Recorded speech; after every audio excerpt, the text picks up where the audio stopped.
community great, prosperous, and wonderful, and we just thank you for your hand on our lives and going with us as we move forward. In Jesus' name we pray. Amen. Amen. Thank you, Pastor. Would y'all join? But Maura, would you like to introduce our... Sarah Wroblewski is going to lead us in the Pledge of Allegiance. I pledge allegiance to the flag of the United States of America and to the republic for which it stands, one nation, under God, indivisible, with liberty and justice for all. Thank you so much. Thank you, Sarah. Thank you, Sarah. Can I get the roll call, please? Mayor Finley? Here. Councilmember Wroblewski? Here. Councilmember Spears? Here. Councilmember Powell? Here. Council President Shaw? Here. Councilmember Bartlett? Here. Councilmember Denzine? Here. Councilmember Seifert? And we have a quorum, so we'll move forward. Are there any changes or amendments to the printed agenda? If not, we'll move forward with the one printed. And now approval of minutes for the June 13th meeting. Go ahead. Second. Motion and a second. Is there any discussion? Can I get a vote, please? Councilmember Wroblewski? Who did first? Teddy did. Teddy, then Connie. It's a grab bag. Councilmember Powell? Aye. Councilmember Spears? Aye. Council President Shaw? Aye. Councilmember Wroblewski? Aye. Councilmember Bartlett? Aye. Councilmember Denzine? Aye. Councilmember Seifert? Motion passes. Next is presentation of awards, and I think Maura's up. I do. Councilmember Bartlett, would you please join me at the podium?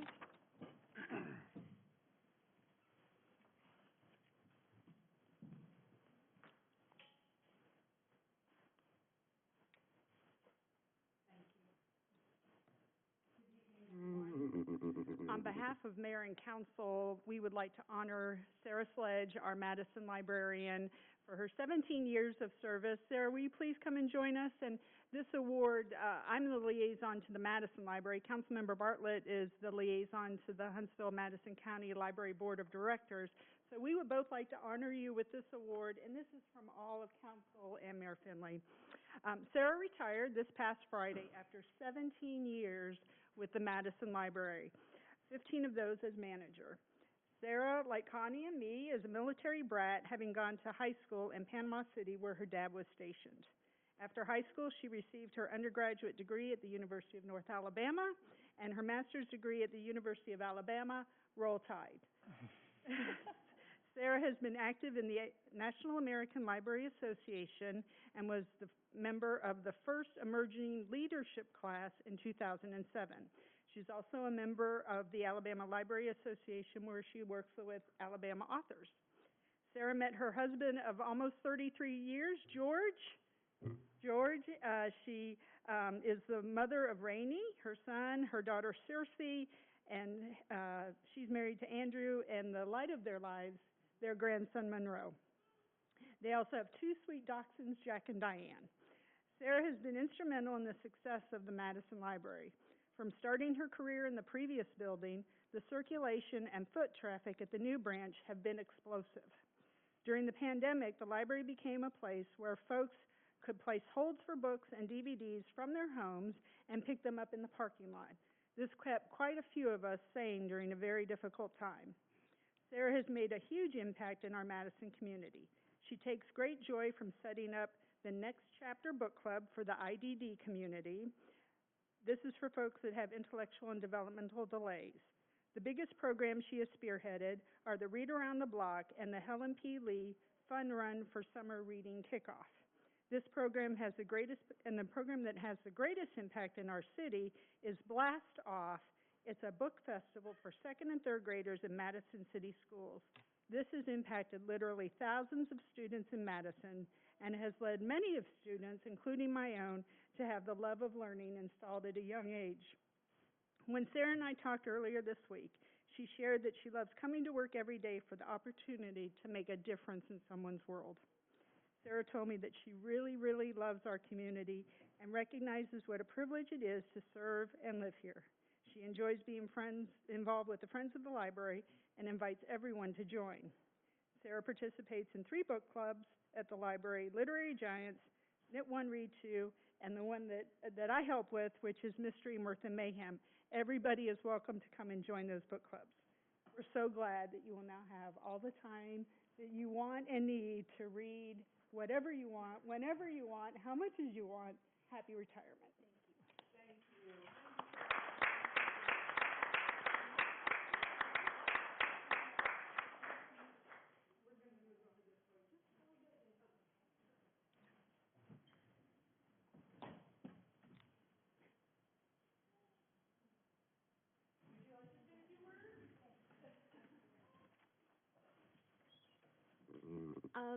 Very quickly, this represents something to me that you may not think it represents when you first look at it. It's not accomplishment or achievement that I have done.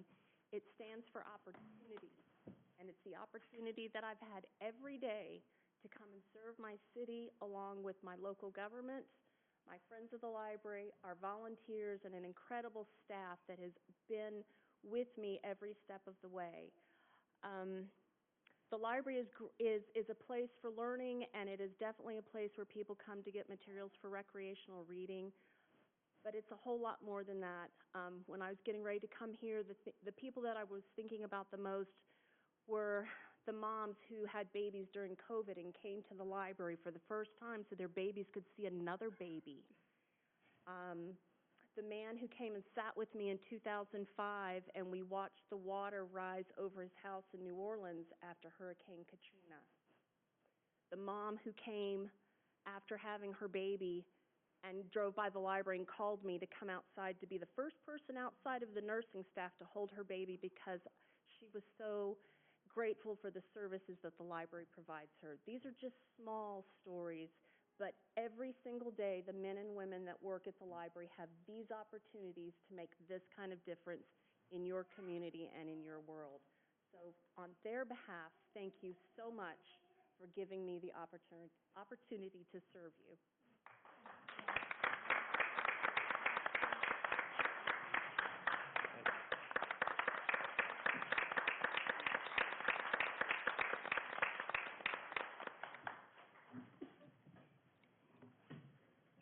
Next, we have the pinning ceremony for 3 new police officers.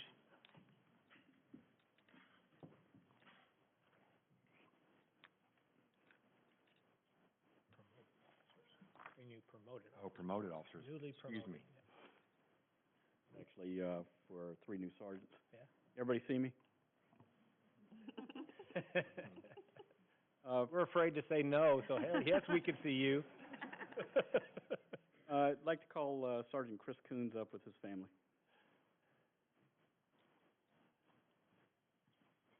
So the past couple of months, we held a sergeant's promotional process. It was a very rigorous process. It was designed to tell me who was most able and ready to become a sergeant at this point. We have a relatively young police department, but we've got some people that are really ready to provide the best police services to the public and who are really willing to give a lot more of themselves than what is expected. And these 3 candidates rose to the top during this process. This process involved a written test from policies that I plucked from our policy manual, and I went deep into that policy manual. And I picked 50 questions of things that I thought sergeants should know, because they're going to be asked that question at 3 o'clock in the morning by one of their officers, and they should have an answer for them. A former adjunct criminal justice professor, so I knew how to do a test that was pretty difficult. And it was designed, again, to weed out people who really weren't ready for this process and the ones who really were. From there, they went through 3 other exercises. One was a written exercise that was problem-oriented and problem-solving based. There was another exercise where they had to interact with an angry citizen, hold their cool, give the proper information, and be able to come up with a good solution to the problem that the citizen had. And then there was an actual problem-based exercise involving a tactical situation where they would have to make some pretty difficult decisions in this particular simulated exercise. Again, these 3 candidates rose to the top in no particular order. I'm going in alphabetical order right now. So the first one I'd like to recognize is Sergeant Chris Coons. Sergeant Coons began his law enforcement career with the Madison Police Department on June 4th, 2018. He attended and graduated the Northeastern Alabama Law Enforcement Academy in Anniston, Alabama on November 15th, 2018. Sergeant Coons has worked in a patrol division ever since, and he's received numerous awards, including 2 letters of commendation, one in 2018 and one in 2021. Sergeant Coons also performed as a field training officer, one of the most valuable positions we have on the police department. In case you don't know what a field training officer is once an officer goes to the police academy, they come back with all that raw knowledge, but now they have to apply that knowledge on the street. So they ride with an experienced officer who then evaluates them to determine if they're ready to become a police officer on their own, whether they need a little bit more seasoning or whether they're just not cut out for this job. So that's a very difficult job and position, and I can tell you right now that Sergeant Coons was one of the best. All right, you would? This is a tradition in law enforcement where a selected family member pins on the new badge to the promotee.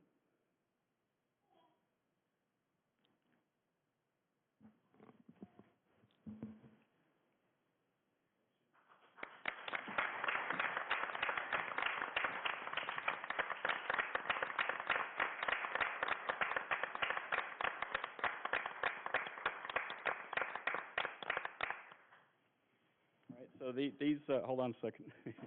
These circumstances involving a promotion isn't just tough on the candidate, it's also tough on the family because they have to devote lots of hours of study and preparation for that. So I always like to give new promotees an opportunity to thank their family if they'd like to.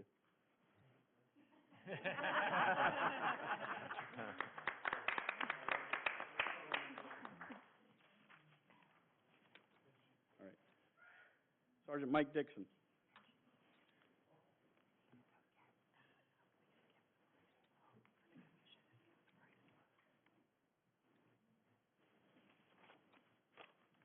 Sergeant Mike Dixon began his law enforcement career in Charleston, South Carolina, becoming a certified officer in 2001.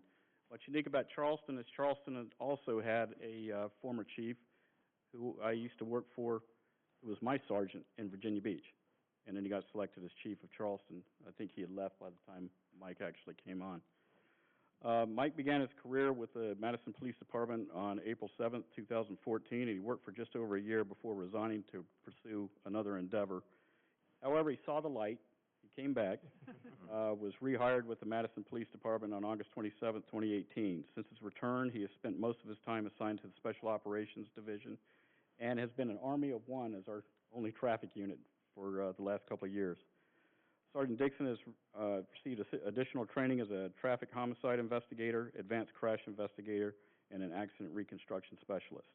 Sergeant Dixon is married to his wife, Amanda, and they have 3 daughters, Caitlin, Jessica, and Liana.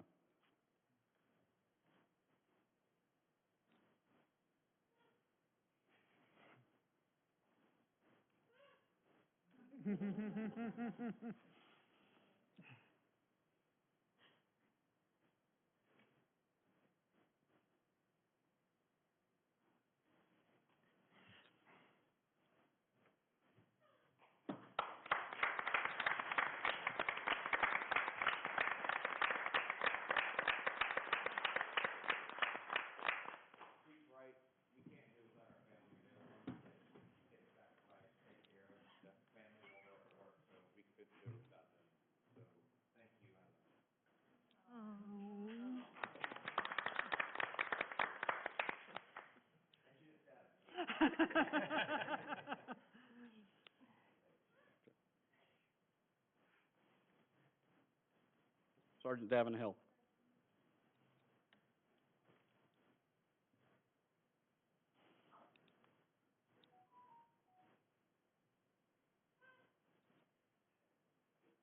Sergeant Davin Hill began his law enforcement career with the Madison Police Department on January 3rd, 2017. He attended and graduated from the Alabama Police Academy in Selma, Alabama on April 20th, 2017. He was selected as class president, and he received a leadership award upon his graduation, so he started this track a little early.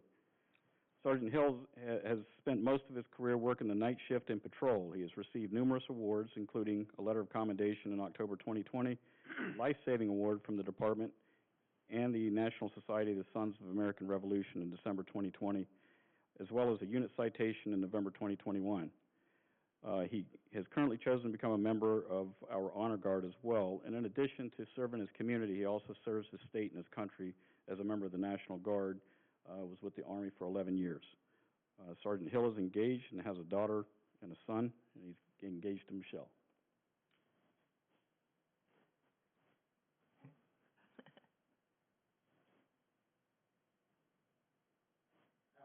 It's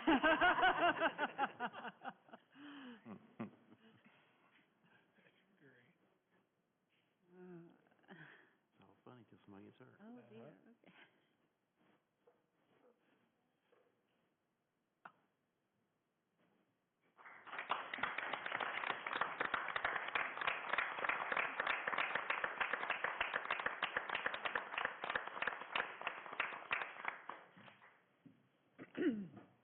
Thanks for sharing this moment with us.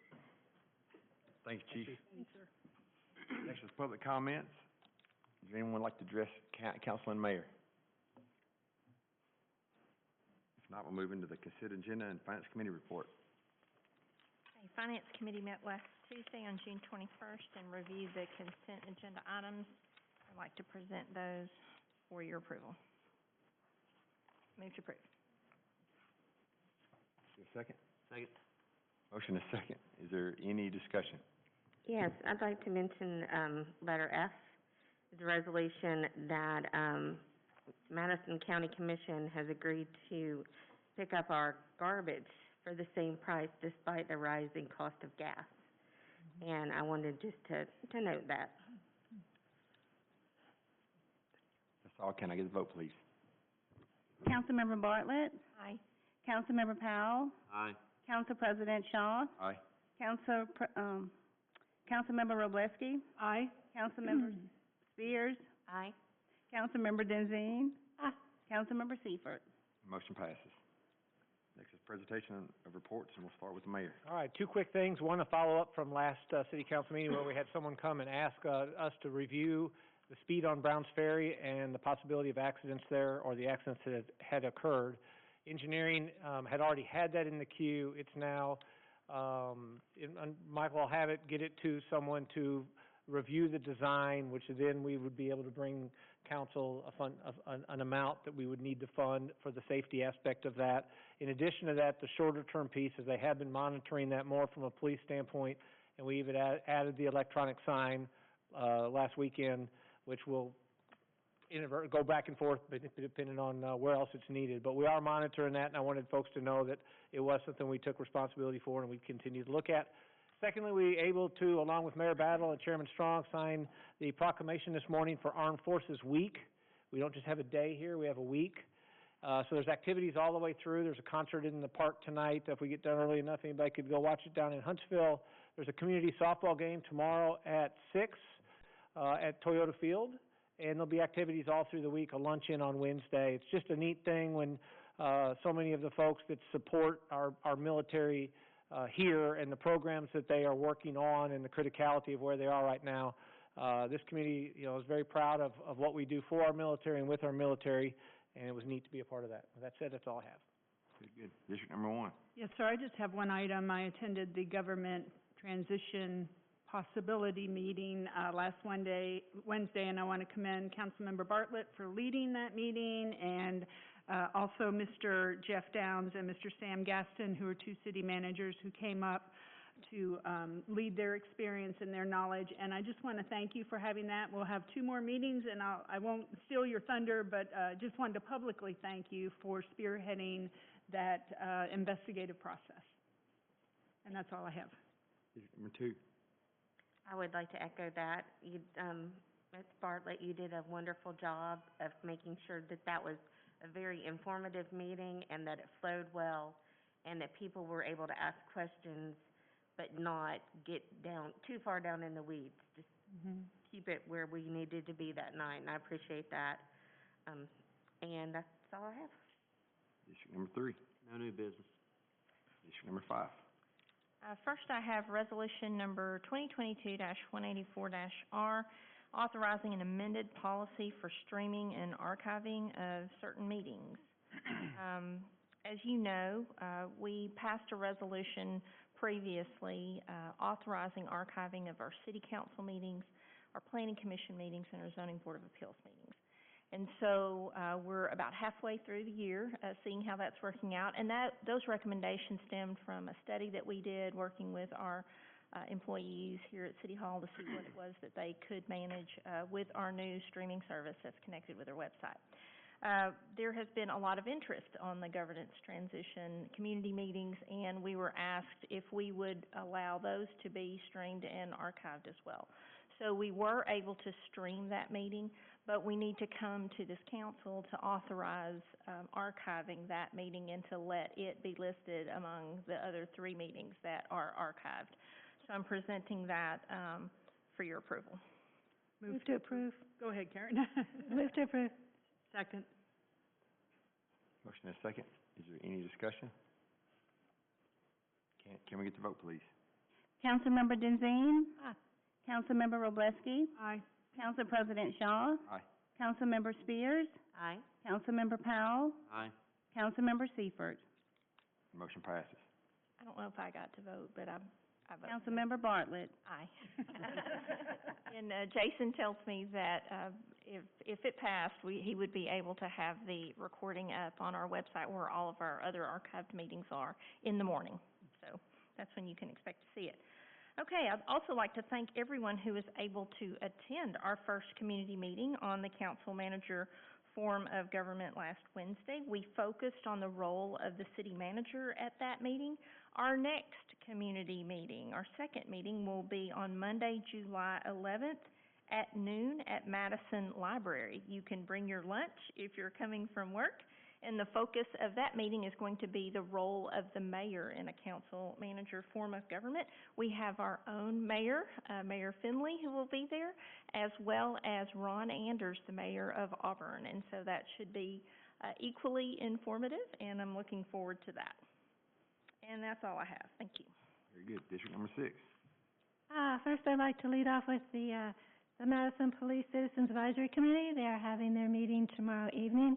They've moved it over to the library, if anybody feels more comfortable meeting there. The topic tomorrow night is traffic control, something that everyone is interested in the city. And the chief will also be going over some new policies, just so people understand what's going on in the police department better. Second, Madison Street Festival. Registration closes on May 15th. So if you are still interested in being a part of that, please get your registration in. We still need food vendors, crafters, business showcase, teen zone, and also the parade, which is always fun to participate in. And it is going to be in the usual route, so everyone's looking forward to that. I did participate in the tour of the summer schools that are going on.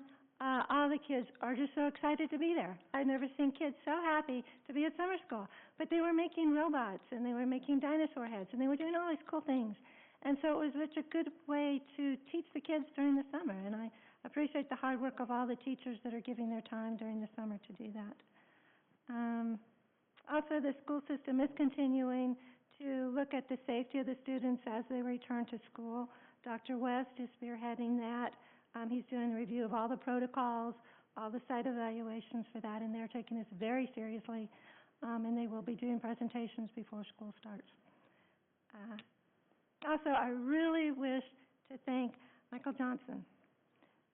His work in evaluating and prioritizing our current work projects on the roads is wonderful.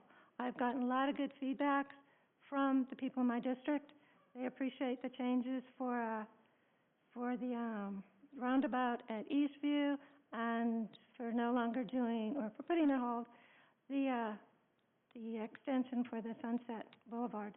So, and a huge, huge thank you to getting the progress going again on Hughes Road. That one I've especially heard a lot of people just so thankful that things are moving forward. So thank you very, very much, Mr. Johnson.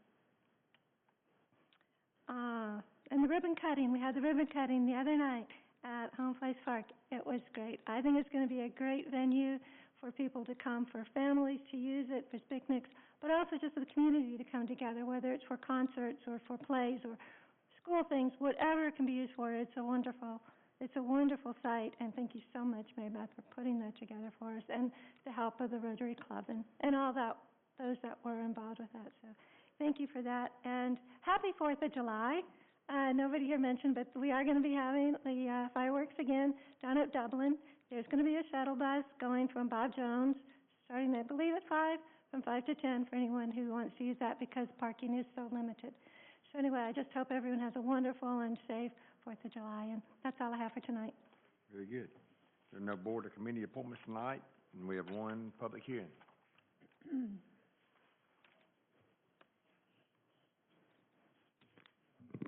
Around Yeah, here. that on the back. I have one public hearing this evening. We've got a request for an on or off-premise beer and wine license from Bubbles and Pour LLC for their location at 20 Martin Street. This is a new request for alcoholic beverages at this location. They wanted to put in like a wine boutique there. All departments have signed off on this. Everything is in order for consideration. All right, I'd like to open the public hearing. Does anyone like to address council or mayor? Now we'll close the public hearing and ask for a motion. Move to approve. Second. Motion is second. Is there any discussion? If not, can we get the vote, please? Councilmember Spears, Aye. Councilmember Powell, Aye. Council President Shaw, Aye. Councilmember Wroblewski, Aye. Councilmember Bartlett, Aye. Councilmember Denzine, Aye. Councilmember Seifert. The motion passes. Cameron? Thank you, Cameron. Next is department reports, and we'll start with engineering.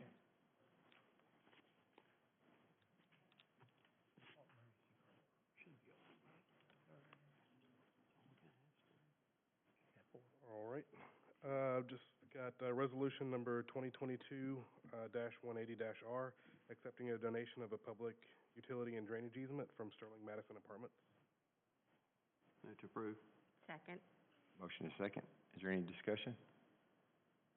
If not, can we get the vote, please? Councilmember Powell, Aye. Councilmember Spears, Aye. Council President Shaw, Aye. Councilmember Wroblewski, Aye. Councilmember Bartlett, Aye. Councilmember Denzine, Councilmember Seifert. Motion passes. Thanks, Michael. Thank you. Thank you. Chief Gandy, you're up again.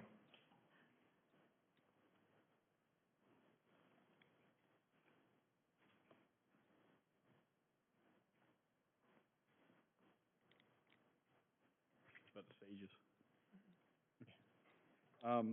We are receiving, don't know exactly when, I think once the ATF paperwork clears, we're receiving 6 what's known as SAGE launchers from the Virginia Beach Police Department, my former agency. We're getting them for free. These launchers are one more tool we can put in our toolbox to have less lethal options so we don't have to go to that final option. And would have been very useful the other night in the incident that we had over on Shoreline, where we had a young man who was wanted on several felony charges, that barricaded himself in a house, came out several times with a gun in his hand, actually fired a shot into the air. There were a couple of instances where when he came out, if we had one of these, we could have taken him down right there. It resulted in several hours of a standoff. We used a lot of patience on that, and our SWAT team was able to conclude it without a further incident. But the reason why we want to employ these weapons, again, is that it gives us one more option that gives us greater range and more kinetic energy than what we currently have available with our less lethal options that we have now. And getting these donated to us will save us anywhere between $20,000 and $50,000. Very good. Move to approve. Second. Motion is second. Is there any discussion? Chief, And- I've got one question. We had someone raise a concern that these are older devices. Could you speak to their effectiveness, even though they're not brand new? Yes, the only reason why why Virginia Beach is changing is because they opted for a 40 millimeter option, whereas this is a 37 millimeter option. And the newer weapons have better sighting systems on them. But other than that, they're perfectly good. They're regularly maintained and are always tested for operational readiness at all times. And I've been assured that they've reserved the best of the group that they were getting rid of for us, and that they're all operational. Thank you. Can I get the vote, please? Councilmember Wroblewski, Aye. Excuse me. Aye. Councilmember Spears, Aye. Council President Shaw, Aye. Councilmember Powell, Aye. Councilmember Bartlett, Aye. Councilmember Denzine, Aye. Councilmember Seifert. Motion passes. Chief, you have one more item. You'll at least need to read it. Yeah. So, this item, has to do with, changing the time period for removing inoperative and, unattended vehicles. And, I believe, Becky, right, 7 days to 48 hours. So, those of you in neighborhoods that have inoperative vehicles that have been sitting up on blocks or have windows busted out of them, have the surrender flag hanging outside the window, and they've been there for a while, instead of having to wait for a whole week for us to be able to remove them, we can now remove them within 48 hours after we give notice. Excellent. Right, thanks, Chief. Thank you. Thank you, Chief. Last, planning, with the most, Hostess with the mostest. with the most. My favorite person. All righty. The first item is proposed ordinance number 2022-174. This is for vacation of a portion of utility and drainage easement. This is just a first reading. This property is located at the corner of Eastview and Manningham Drive, and there is a subdivision entry sign in that hatched area, and that needs to not be on the private residential parcel. So that's what this is doing. So we'll be back at your next meeting asking for your action on this item. Your next item is Resolution 2022-175-R. This is to approve a professional services agreement with Pendulum for pre-development design services for Toyota Field modifications, and it's a not-to-exceed price for $30,000. Their work is actually scoped at $25,000, and then we've got $5,000 for reimbursables, expenses, and things of that nature. And I'm asking for your approval on that. Move to approve. Second. Motion is second. Is there any discussion? I have a couple of questions. Sure. When we first got into the stadium, did we know that the Major League Baseball would have us come back and change standards to change some of the things that will be required? No, what Major League Baseball did is they essentially dissolved the Southern League. They dissolved minor league baseball as a separate administrative layer. That was not something that I think anybody foresaw. And since they did that, they have changed the standards for minor league facilities 6 times. And so all minor league facilities across the country are having to comply with these new standards. So Major League Baseball is conducting audits of the facilities and identifying the areas of upgrade that are needed for each stadium across the country based upon their new standards. So Pendulum, so we've had a preliminary audit done. Balcor reached out to Major League Baseball and had them come. And so we've got this preliminary audit, and so we know where we have to do improvements. Some of them are very simple, like we have to add a dishwasher in the home team commissary area, their kitchen area, their dining area down in our clubhouse. So some are very simple.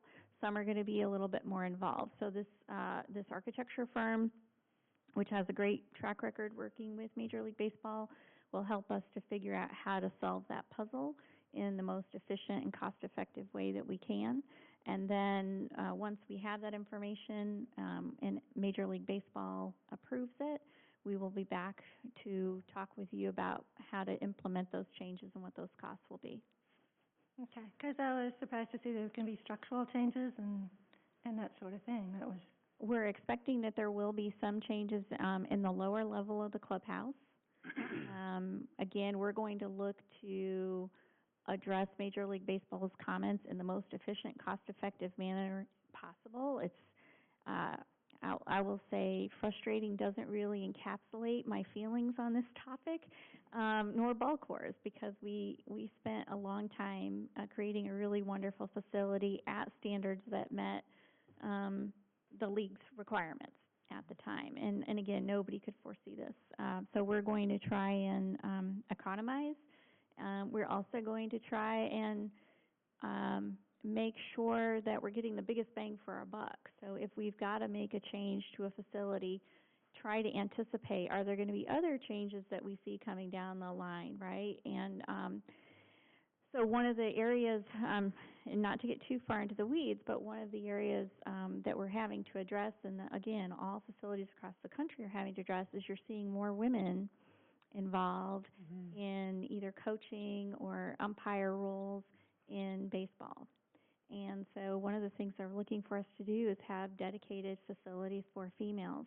You know, we've got ball court in our stadium. We've got an area where they could change and things of that nature, but it's not as defined as what Major League Baseball would like. So that's an example where, you know, we're going to have plumbing changes. We're going to have, you know, those kinds of changes. So, again, we think Pendulum is a great firm to have on board for this. We will be, again, trying to economize on this and do it the smartest way possible and take care of the facility. So I guess one last comment is we have 3 years to implement all of these changes. However, there's certain changes that have to be done each year. So certain changes have to be done before 2023 season, before 2024 season, and then finally before the 2025 season. At this point in time, it's not known that Major League Baseball will give any kind of relief on that timeline. We are aware that a lot of the facilities that are much older than ours, that are, you know, more deficient, shall we say, than ours, are going to have a major time with this, you know, financially, and just meeting the deadlines. You know, one of the conversations I've had with Ball Court and the architect is, you know, as a result of, you know, the from COVID and the current economic situation, right? There's production delays, there's supply delays. That all affects, the labor costs are very high, and so that all affects the practicality, right, of meeting this really arbitrary deadline. That all said, we're going to do our utmost best to comply and to put the facility in the best possible shape and light and keep it compliant with what the league is requiring. Okay. Thank you for answering. Mm-hmm. I think the foresight we did have, though, is, you know, the amount that we put in maintenance. So that does take care. That's where this money's coming from, because we had that forethought. Yes. Well, And that's it where was, the 30,000 comes we didn't anticipate this issue, but we did anticipate some issues. So thank you for doing that, Mary Beth. Mm-hmm. Take the vote, please. Councilmember Powell, Aye. Councilmember Spears, Aye. Council President Shaw, Aye. Councilmember Wroblewski, Aye. Councilmember Bartlett, Aye. Councilmember Denzine, Aye. Councilmember Seifert. And motion passes. Thank you. Next item is proposed ordinance 2022-158. This is to vacate a portion of utility and drainage easement in the rear yard at 318 Cliffworth Pl. You can see that blue shaded area. They're looking to put a pool in their backyard, and a good portion of their backyard is in a utility and drainage easement. So all of the various agencies have signed off. We're just asking for your approval. Move to approve. Second. Motion is second. Is there any discussion? Can I get the vote, please? Councilmember Powell, Aye. Councilmember Bartlett, Aye. I'm sorry, Oh, that's okay. let's go back. Keep going. Councilmember Spears, Aye. Council President Shaw, Aye. Councilmember Wroblewski, Aye. Councilmember Bartlett, Aye. Councilmember Denzine, Aye. Councilmember Seifert. Motion passes. Next item is ordinance number 2022-159, again for a vacation of a portion of utility and drainage easement. And this is located north of Graphics Drive. You can see a triangular area there adjacent to Interstate 565. This is a remnant parcel that has now been made part of the larger parcel, and we're just getting rid of the old easement lines around that triangular shape. Move to approve. Second. Motion is second. Any discussion? Can I get the vote, please? Councilmember Powell, Aye. Councilmember Spears, Aye. Council President Shaw, Aye. Councilmember Wroblewski, Aye. Councilmember Bartlett, Aye. Councilmember Denzine, Councilmember Seifert. Motion passes. And the last item is ordinance number 2022-160, and again, vacation of utility and drainage easements. And this one is south of Graphics Drive, so you've got the north is on my left.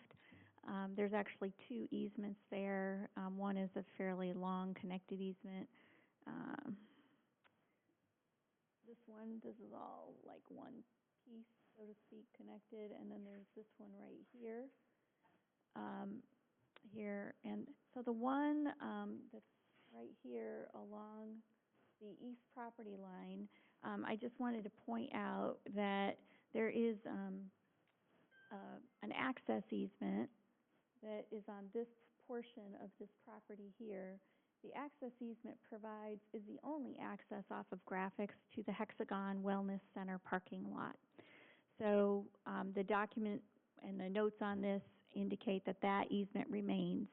All that they're doing is vacating the utility and drainage easement, but we wanted to make sure it was very clear that the access to the Hexagon Wellness facility remains. And with that, we're asking for your approval. Move to approve. Second. Motion is second. Any discussion? Can I get the vote, please? Councilmember Powell, Aye. Councilmember Spears, Aye. Council President Shaw, Aye. Councilmember Wroblewski, Aye. Councilmember Bartlett, Aye. Councilmember Denzine, Councilmember Seifert. Motion passes. Thank you. Thank you, Mary Beth. Is there any miscellaneous business or announcements? Motion to adjourn? Move to adjourn.